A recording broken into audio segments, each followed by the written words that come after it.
Meus irmãos, nós vamos começar uma série de 4 domingos aqui, e essa série é uma série que vai falar sobre felicidades. Será que existe o caminho para termos felicidades? Será que esse caminho existe? Nós vemos que no mundo há uma procura muito grande por felicidade, né? As pessoas estão querendo ser felizes a todo custo, né? Estão fazendo de tudo para encontrar a felicidade, seja no relacionamento, seja a compra de uma casa própria, de um automóvel mais novo. As pessoas estão tentando encontrar a felicidade nas coisas deste mundo. Esse é o apelo. O tempo todo, né, nós somos aí bombardeados pela mídia, pelas redes sociais, pela televisão, para que nós venhamos a trilhar o caminho para alcançarmos a felicidade, né? Mas que caminho que é esse? Será que é esse caminho que as redes sociais, as ideologias aí fora, a cultura, a sociedade, este mundo tem oferecido, de fato, é o caminho da felicidade? É o caminho que nos leva à felicidade?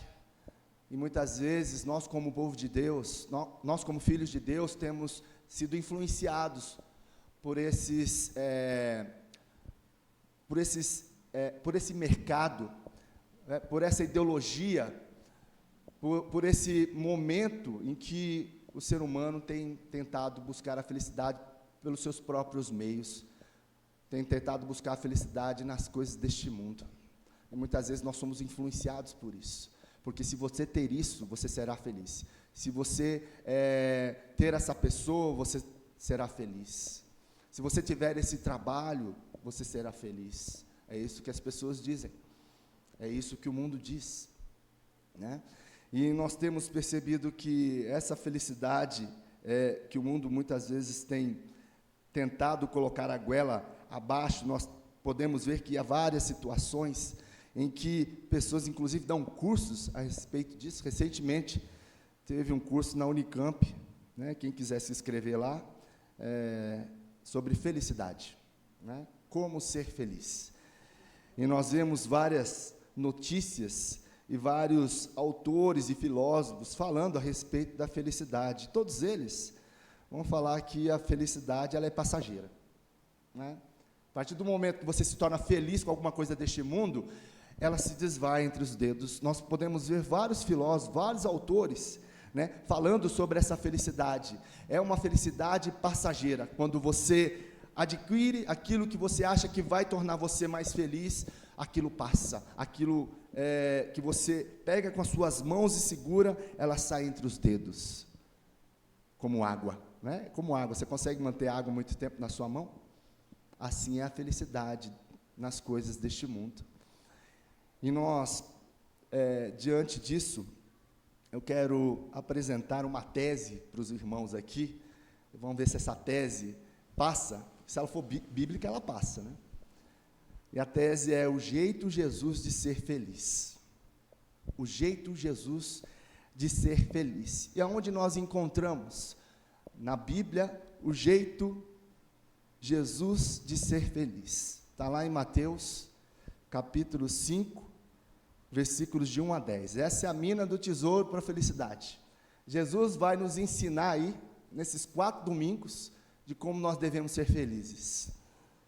Mateus, capítulo 5, versículos de 1 a 10.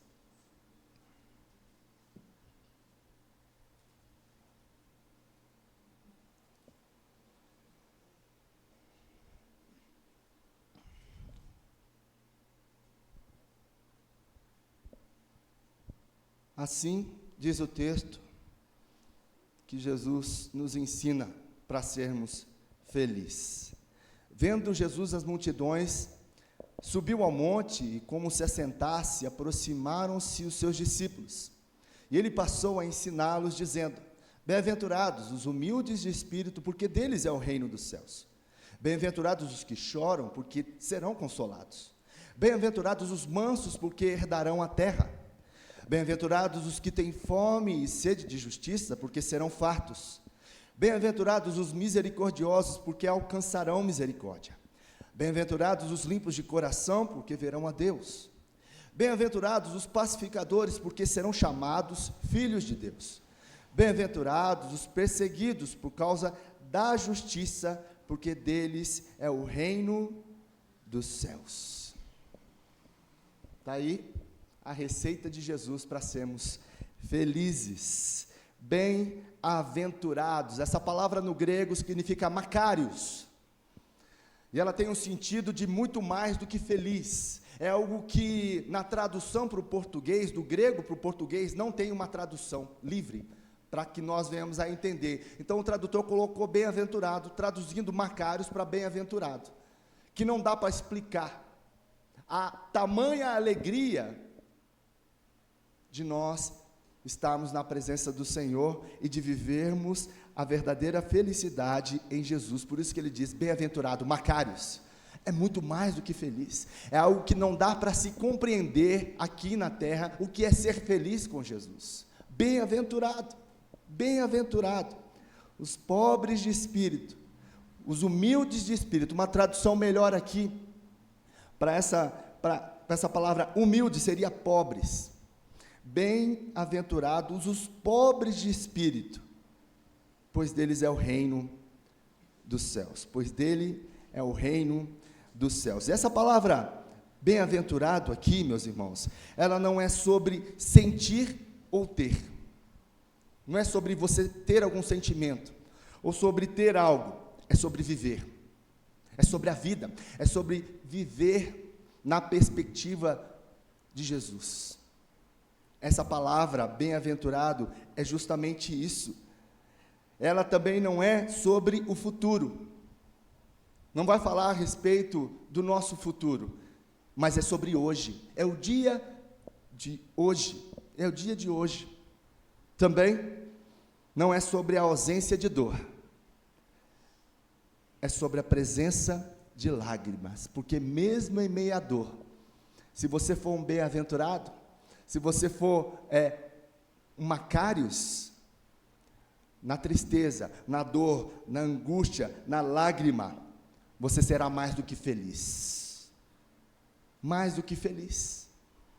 Não é sobre também estar, mas é sobre ser. Eu estou me sentindo assim. Eu estou me sentindo assado. Não, é sobre ser, identidade em Cristo. Se você tem uma identidade em Cristo, você é bem-aventurado, você é mais do que feliz. A identidade do cristão, ela tem que ser fixada em Cristo Jesus. Por isso que Jesus tem forjado em nós o seu caráter. Jesus tem feito de nós, homens e mulheres, segundo o seu caráter. Aquilo que nós perdemos lá no Éden, que era perfeito, o homem foi criado à imagem e semelhança de Deus, perfeitamente, o pecado destruiu essa imagem. E o que Jesus está fazendo em nós é uma reconstrução dessa imagem. Deus Pai usa a ação de Jesus por meio do Espírito Santo em nossas vidas, para que nós venhamos a nos parecer com Jesus, para que nós venhamos a voltar àquilo que era lá no paraíso. Esse é o trabalho de Deus na nossa vida, a ação do Espírito Santo em nós, para sermos igual a Jesus, para nos parecermos como Jesus. Por isso que o Senhor tem trabalhado na nossa vida. Bem-aventurado é aquele que é em Jesus, não é aquilo que ele sente, não é aquilo que é passageiro, não é aquilo que é emocional, mas é aquilo que nós somos, porque quando eu e você temos a identidade em Cristo Jesus, meu irmão, pode acontecer o que for, você sabe quem é em Deus, você sabe quem você é em Jesus. As pessoas podem falar totalmente contrário sobre a sua vida, você pode sofrer um monte de repreensão, um monte de bullying por aí, de acusações, você pode citar várias coisas que as pessoas podem falar de você, mal, fofocar, mas você sabe quem você é em Jesus. Isso é ser bem-aventurado. Essa felicidade de makarios não é também sobre uma percepção subjetiva, algo que você acha que é, não, é sobre uma voz objetiva. É uma voz objetiva, e essa voz salta da palavra do Senhor, dizendo quem você é, o que você deve fazer, como que você deve caminhar, como que você deve viver. É essa voz que salta das Escrituras, que é a voz de Deus, para que você venha entender e saber que a verdadeira felicidade está no Senhor. Então é Deus é que diz quem é feliz. É Deus que diz isso. Deus diz quem é feliz, é Ele. Não é você que se acha feliz, é Deus que diz a respeito de você. E quem é feliz? Deus vai dizer aqui, Jesus está dizendo aqui, quem é feliz? O cidadão do reino de Deus, não é isso? Quem é feliz é o cidadão do reino de Deus. Se você é cidadão do reino de Deus, você é feliz, é isso que Jesus está dizendo. Se você não é cidadão do reino de Deus, você não é feliz. Você vai correr atrás da felicidade, não vai encontrar. Não vai encontrar. Portanto, meus irmãos, o que Jesus está ensinando aos seus discípulos, logo aqui no início do Sermão do Monte, um dos principais sermões da abertura de Jesus no seu ministério, ele vai dizer, irmão, você é mais do que feliz, você é bem-aventurado, quando você é cidadão do reino de Deus. Se você faz parte dessa cidade, desse reino que já e ainda não, porque esse reino foi inaugurado em Jesus, e nós vivemos no reino de Jesus, a igreja, o seu povo vive nesse reino, mesmo diante desse reino, dos reinos que nós vemos, há o reino que é eterno, nós lemos aqui no início, o reino de Deus, ele é eterno, e ele está fincado nessa terra, e um dia ele se findará, e será inaugurado um novo reino, o reino dos céus. Passaremos ali toda a eternidade, mas nós já estamos nesse reino, mas ele ainda não se findou, ele ainda não foi inaugurado totalmente, ele é e ainda não, já e ainda não, ele está prosseguindo, os desdobramentos desse reino estão acontecendo, e nós vivemos nesses acontecimentos, e se nós somos cidadãos do reino de Deus, nós somos felizes. E quem é o cidadão do reino de Deus?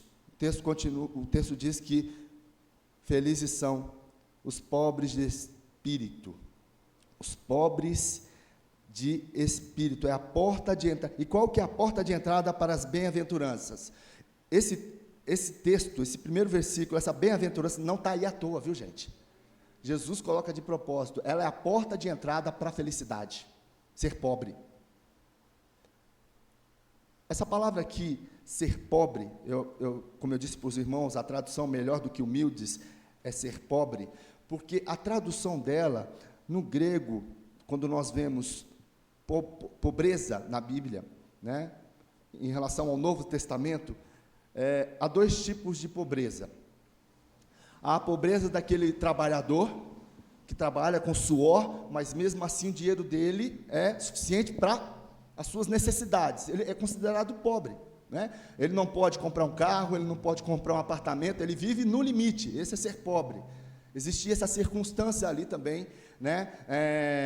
No contexto aqui em que Jesus estava dizendo, mas a palavra que Jesus está usando aqui em relação à pobreza é de falido, pítocos, é essa palavra no grego que Jesus está usando aqui para pobre, é falido, e ele fala aqui, falido o quê? Financeiramente? Não, falido espiritualmente. Então Jesus está dizendo, bem-aventurado aquele que reconhece e sabe que é um falido espiritualmente, que ele não é nada sem o Senhor, que ele precisa urgentemente do Senhor, a sua espiritualidade, ela só é firmada, ela só é desenvolvida no Senhor. Jesus dizendo assim, bem-aventurado aquele que diz que é pobre de espírito, que não tem nada para oferecer ao Senhor, nada, nada. Essa é a porta de entrada das bem-aventuranças. Eu quero tratar aqui um texto em que Jesus fala sobre isso, lá em Lucas capítulo 18, versículos de 10 a 14.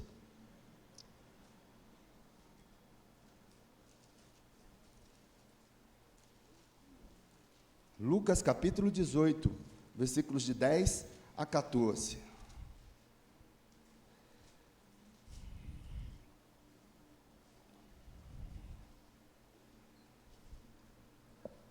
Assim diz a parábola que Jesus conta. 2 homens subiram ao templo com o propósito de orar, um fariseu e o outro publicano. O fariseu, posto em pé, orava de si para si mesmo, desta forma: ó Deus, graças te dou, porque não sou como os demais homens, roubadores, injustos e adúlteros, nem ainda como este publicano. Jejuo 2 vezes por semana e dou o dízimo de tudo quanto eu ganho. Olha só a postura desse homem, desse religioso, desse fariseu, que se compara ao publicano, dizendo: eu sou o cara. Espiritualmente, esse homem é rico de espírito, porque ele não adultera, ele não é como os demais, ele não rouba, não é injusto, e ainda ele se compara ao publicano: eu não sou como este publicano, não sou como esse miserável. Olha a riqueza, né, da espiritualidade desse fariseu. E aí, e o texto continua então, né? A questão aqui do versículo 12, olha só como é que esse cidadão, que não é um cidadão do reino dos céus, né, um cidadão do reino da terra, ele diz ainda que jejua 2 vezes por semana. 2 vezes por semana. Na lei, né, o que era feito ao longo do ano? Pelo menos um jejum por ano, né? Era o que acontecia normalmente, era um jejum por ano, né, que o judeu fazia. E aqui, esse daqui, ele jejua 2 vezes por semana. Olha só, o crédito espiritual dele é o cara, né? É aquele que olha para o espelho e diz assim: louvado seja o meu nome, engrandecido seja meu sobrenome. É esse que olha diante do espelho e se acha o tal, o cara, o bambambam. E aí nós vemos aí o texto e a parábola, né, que Jesus continua contando, dizendo, versículo 13: o publicano, estando em pé, longe, não ousava nem ainda levantar os olhos ao céu, mas batia no peito, dizendo: ó Deus, sê propício a mim, pecador. Sê propício a mim, pecador. Olha só a realidade desse homem. Ele nem entrava no templo, ele ficava de longe, e ele batia no peito: Senhor, sê propício, eu sou um miserável, eu sou um pecador.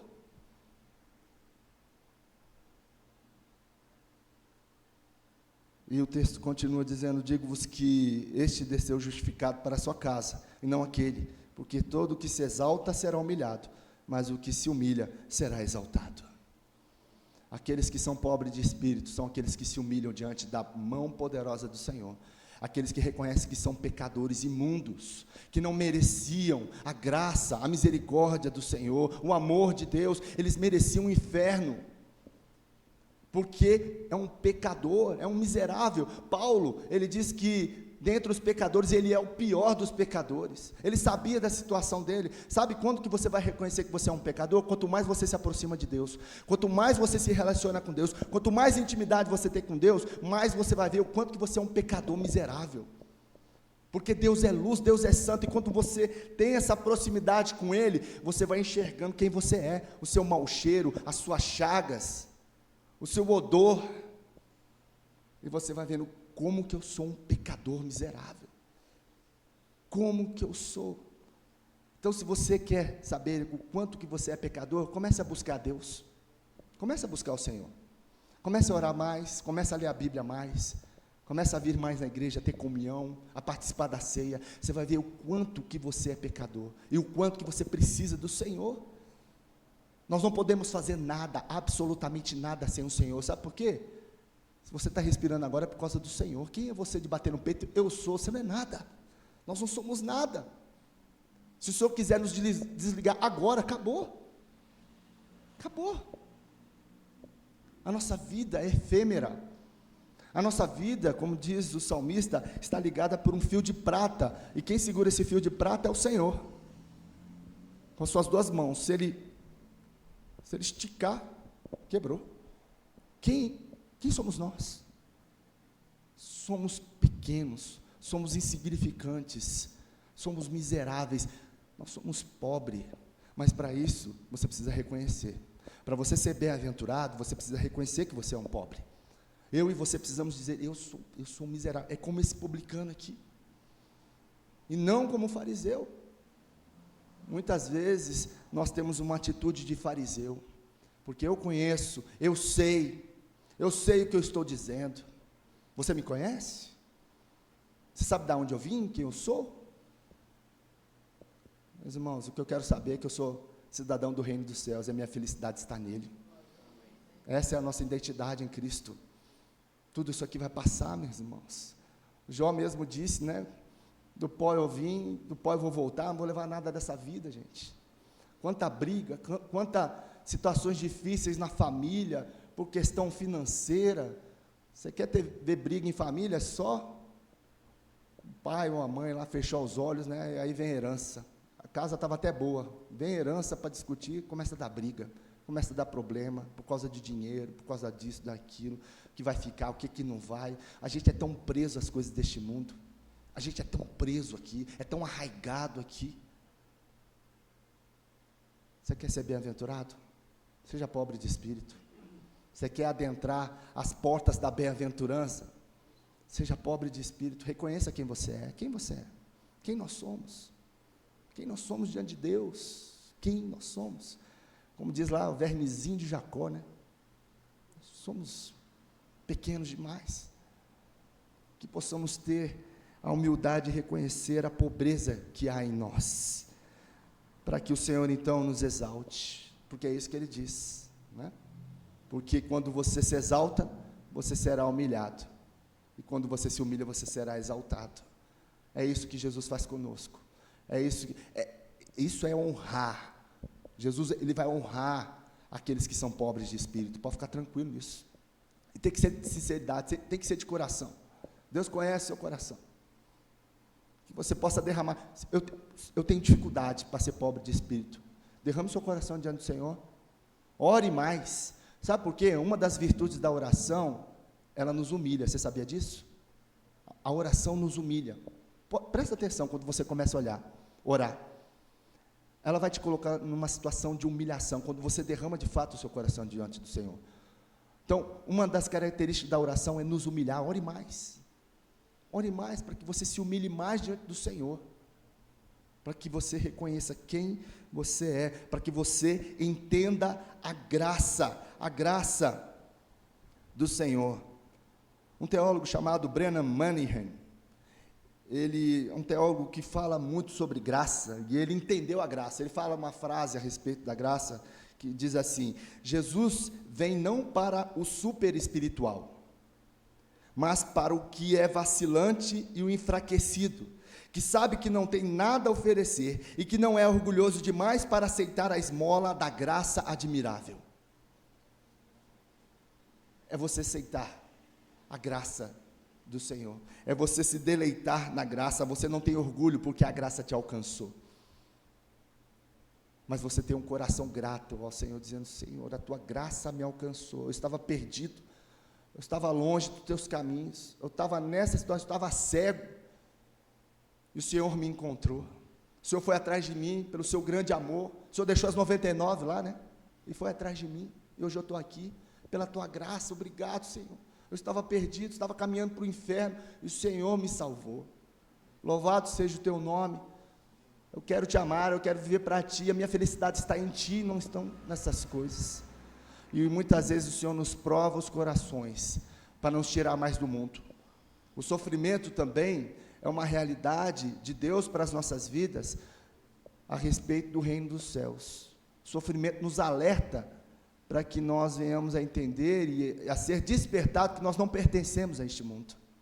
O sofrimento traz essa realidade para nós, de que nós não somos daqui, nós somos peregrinos, nós estamos de passagem, nós somos cidadãos do reino dos céus. E quando você está muito rico aí, nas bem-aventuranças, na espiritualidade, Jesus vem e abaixa a sua bola, e muitas vezes Ele usa o sofrimento por conta disso, não é? Prova o seu coração, até mesmo por causa do seu pecado. Deus disciplina, para que você seja quebrado por Deus, para que o seu orgulho seja esmiuçado pelo Senhor. Então as provações também vêm para isso, o sofrimento vem para isso, às vezes a enfermidade vem para isso, para que você tire os olhos deste mundo e coloque seus olhos no céu, e saiba que a tua felicidade vem do Senhor, porque você não pertence a este mundo, você não pertence, nós não pertencemos a este mundo. Os pobres de espírito são felizes, porque deles é o reino de Deus. Meus irmãos, nós devemos apresentar as nossas mãos diante do Senhor vazias. O que você tem para apresentar ao Senhor? Nada. Nós apresentamos as nossas mãos vazias. E o que tem nessas mãos? Sujeira. Sujeira. Porque nós somos pecadores. Então, quando você apresenta a sua vida, quando você apresenta as suas mãos diante do Senhor, está aqui, um pecador, que precisa do teu perdão, que precisa ser limpo, que precisa ser regenerado, que precisa ser transformado. Aqui estão as minhas mãos sujas. É isso que o versículo 4 diz, a segunda bem-aventurança fala o quê? Bem-aventurado o quê? Os que choram, porque serão consolados. Bem-aventurado os que choram, porque serão consolados. É apresentar a sua vida, as suas mãos diante do Senhor e chorar pelos seus pecados. Qual a última vez que você chorou pelos seus pecados? Qual a última vez que você derramou lágrimas diante do Senhor, dizendo assim: Senhor, eu pequei contra o Senhor. O que eu fiz diante do Senhor foi errado. O que eu fiz diante do meu marido foi errado, da minha esposa foi errado, dos meus filhos, no meu trabalho, diante do meu irmão. O que eu fiz diante do Senhor, eu errei, eu pequei contra o Senhor. Você será mais do que feliz quando você chora pelos seus pecados na presença do Senhor. É isso que Jesus está dizendo. Apresente as suas mãos e a sujeira nela e chore por ela. Senhor, tem misericórdia de mim, que sou um pecador, porque eu errei, eu falhei, me ajuda. Mas muitas vezes nós batemos no peito: não foi bem assim, não foi bem assado. Nós somos mestres em justificar os nossos pecados, somos mestres, temos doutora, PhD, em justificar. Mas não foi bem assim, mas não foi desse jeito. Meu irmão, Rafa, eu errei. Não justifica. Quando você quer justificar, é porque você não está quebrantado, você não está se humilhando, você não está reconhecendo. Todas as vezes que nós justificamos o nosso pecado diante de Deus, diante do outro, é que a gente não está orgulhoso, o coração está duro ainda. Mas lá no íntimo, não foi bem o erro. Meu irmão, dá outra face, anda a segunda milha. Mesmo que você foi contrariado, mesmo que você foi mal interpretado, não foi bem assim, meu irmão, não se justifica não. Sabe por quê? Nós temos um justo juiz, nós temos advogado junto ao Pai, Ele julga a nossa causa, Ele conhece nosso coração. Tome o prejuízo por amor a Cristo. Bem-aventurado é aquele que toma o prejuízo, porque você chora diante do Senhor, sabe do seu pecado, e que você poderia fazer a mesma coisa, e faz com os outros, a mesma coisa que as pessoas fazem com você. Nós estamos aí o tempo todo errando. Então, às vezes, aquilo que te machucou, aquilo que te ofendeu, muitas vezes você já ofendeu com o mesmo pecado as outras pessoas, e está tudo bem. A mesma coisa que a pessoa pode fazer com você, ou fez com você, você tem potencialidade para fazer o que ela fez com você. Nós somos assim, essa é a nossa natureza. Então, bem-aventurado aqueles que choram, aqueles que apresentam assim: sua mão diante do Senhor está suja, e você paga o prejuízo. Não tem problema não, mas eu não fui culpado, paga o prejuízo. Jesus vai te honrar, Jesus vai te honrar, Jesus vai te abençoar, Jesus vai te consolar. Não é isso que diz? Vai ser consolado. Bem-aventurados que choram, que serão consolados. Mas, Senhor, eu fui mal interpretado. Você coloca a sua queixa diante do Senhor. Não foi bem assim, aconteceu isso comigo. Apresente diante do Senhor e você será consolado. Muitas vezes, no cristianismo, é perder para ganhar. Não foi isso que aconteceu com José? Como é que foi a história de José? Todas as injustiças que José foi acometido, Deus honrou ou não honrou José? Quantas coisas aconteceram com José? Foi preso injustamente, os irmãos jogaram no buraco, foi vendido, fez nada. Aconteceu tudo aquilo com ele injustamente, mas ele permaneceu. E quando nós vemos lá no final, né, em que ele está diante dos irmãos, e ele faz aquela cena de não se apresentar no primeiro momento, e depois se apresenta, para ver a reação dos irmãos, e os irmãos se assustam, e agora nós vamos, né? Não, meu irmão. O que Jesus fez, o que Deus fez, foi para que isso acontecesse agora. Louvado seja o nome do Senhor. Transformou tudo aquilo que foi ruim na minha vida, para que hoje vocês pudessem ser abençoados. Que coração. Bem-aventurado. Bem-aventurado. Quantas vezes José não chorou, hein? Imagine José. Lembra da vida de José? No poço lá chorando. Os meus irmãos fizeram isso comigo. Aí foi levado lá para o Egito, foi vendido, foi preso injustamente lá, depois que aconteceu com a mulher de Potifar, ficou mais 3 anos e meio lá. Imagine quantas lágrimas José derramou diante do Senhor. Ele abandonou o barco, ele deixou Deus? Não. Chorou e foi consolado. E o que aconteceu? Deus o honrou. Deus o honrou. Bem-aventurado aqueles que apresentam as suas mãos vazias e sujas diante do Senhor, porque serão consolados. Chore, quebrante seu coração diante do Senhor, reconheça quem você é, peça, Senhor, tenha misericórdia da minha vida, me ajuda a ser mais parecido com o Senhor. É isso que eu quero, porque eu quero continuar a minha felicidade aqui, né? A minha felicidade está no Senhor, não quero perder meu foco no Senhor, eu quero continuar com Macários na minha vida. Meus queridos, que nós possamos refletir sobre isso e praticar isso também. Nós precisamos renunciar a qualquer justiça própria. Renuncie qualquer justiça própria. Se você tem algo na sua vida que você acha, não, isso aqui é justo, renuncie isso, coloque nas mãos do advogado, Jesus. O melhor advogado que nós temos é Jesus. Coloque na mão dele. Não queira fazer justiça com as suas próprias mãos, sabe por quê? Porque a nossa mão ela é descalibrada, isso mesmo. A gente vai errar a medida da justiça. Deixa nas mãos daquele que é justo, que é perfeito. Entrega na mão dele, ele vai fazer aquilo que é necessário sobre a sua vida e sobre a minha vida. Segundo, tenha uma postura de maior humildade. Reconheça as suas falhas, reconheça, né, o seu pecado diante do Senhor, perdoe. Vale a pena, viu, meu irmão, perdoar. Vale a pena. Quem você precisa perdoar? Quem você precisa tirar da lata do lixo, né? Jesus não tem lata do lixo, não. A gente tem, né? E a gente tem também um monte de copinho descartável, que são as pessoas. Então, fez alguma coisa, amassou e joga no lixo. Próximo. Perdoe as pessoas que você precisa perdoar. Pelo que você precisa chorar? Há alguma coisa que você precisa chorar? Algum pecado? Chore na presença do Senhor. Lamente, né, diante do Senhor. E por último, lembre-se de quem você é. Lembre-se de quem você é. Quem você é? Um pecador, salvo e remido pelo sangue do Cordeiro. Louvado seja o teu nome. Que você possa sempre se lembrar isso. Eu sou um pecador, miserável, mas salvo e remido pelo sangue do Cordeiro. O sangue do Cordeiro foi um preço alto, altíssimo, por mim e por você. Que Deus nos abençoe.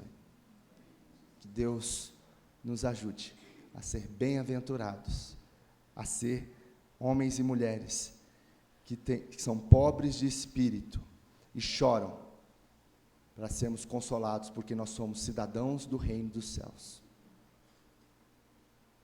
Vamos orar?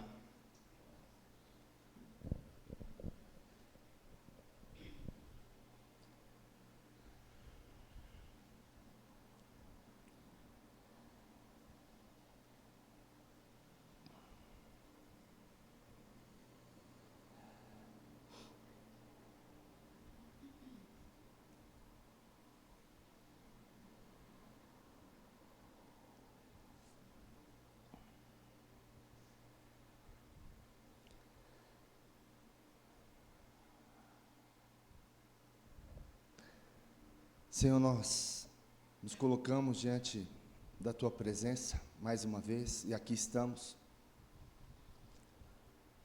e queremos derramar o nosso coração diante do Senhor. O Senhor conhece a nossa vida, o Senhor sabe o nosso caminhar, o nosso deitar, o nosso levantar, e como nós aprendemos aqui na Tua palavra, que nós fomos chamados para fazer parte do reino dos céus, nós somos chamados para ser cidadãos dos céus, e que possamos viver de fato como cidadãos dos céus, que possamos ser pobres de espírito, para que assim nós possamos ser mais do que felizes no Senhor, que possamos chorar diante do Senhor, que possamos colocar a nossa vida e dizer: Senhor, quebra o meu coração, quebra a minha vida, ajuda-me, Senhor, diante de toda a situação que eu estou passando, que o Senhor possa me ajudar, Senhor, e que eu possa ser consolado pelo Senhor. Obrigado, Senhor, por tudo que o Senhor tem feito em nossas vidas. Nós te louvamos e te adoramos. Abençoe, nos dê uma semana na Tua presença, e que o Senhor possa continuar ministrando os nossos corações, para que possamos ouvir a Tua voz e viver mais do que felizes na Tua presença. É o que te pedimos, em nome de Jesus. Vamos ficar em pé, receber a bênção.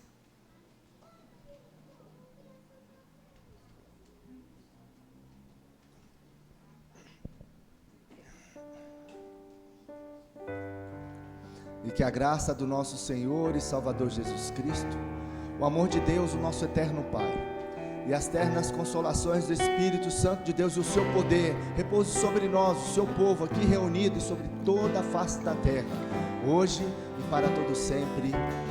Amém.